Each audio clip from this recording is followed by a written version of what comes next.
Over 15 members from the Burundian government, business community and religious leaders have arrived in the country for talks. The dialogue will be relaunched at State House in Entebbe on Monday under the auspices of the East African Community.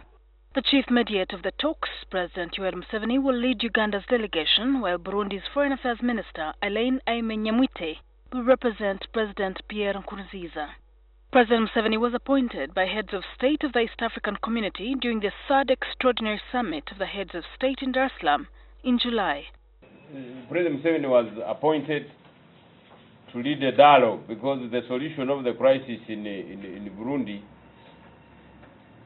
will be a political issue. So we are going ahead with that. The Burundian ambassador to Uganda, Jean Bosco Barege, says the talks are an indication of the government's commitment to end the violence. I think this relaunch will be a start so that there can be a durable peace in Burundi. According to Barege, the delegation will use the function to set an agenda and date for the next meeting due January in Arusha. In his tweet, U.S. Special Envoy to the Great Lakes region, Thomas Perriello, said, and I quote, "I'm headed to the launch of the much-needed Burundi talks. I'm curious to see who shows up from Burundi government, opposition, and the East African community."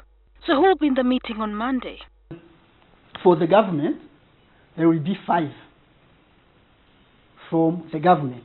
The Minister of External Relations and International Cooperation, and the Minister of Home Affairs, and the other 3 advisors from the Office of the President.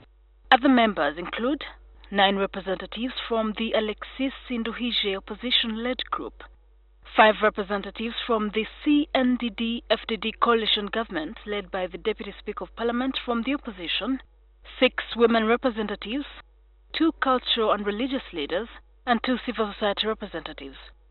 Also present will be envoys and diplomats from the Great Lakes region, African Union, East African Community, European Union, among others. The resumption of the talks comes amidst calls by the African Union to the Burundian government to consent to the deployment of the African Prevention and Protection Mission in Burundi to defuse the current tensions and find a lasting political solution. But Barege says the standoff over the deployment of 5,000 peacekeepers will not interfere with the dialogue. It will not affect in any way. Why? Unless it is a trade. Unless it is a trade, you say, if you don't do this, I will not do this. Otherwise, how can it affect? Bujumbura is safe. Burundi is safe. Why troops? To do what? The talks hit a snag in July amid financial constraints. The European Union has since released 1.1 billion Ugandan shillings to fund the resumption of the talks.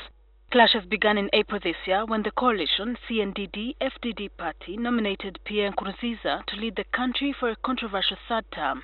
The United States, European Union and other international agencies have since evacuated their staff and nationals, sending signals of a looming crisis in the country. The talks, however, have been welcomed by regional observers as a step towards saving the country from a full-scale civil war. Shirin Wuchere, NTV.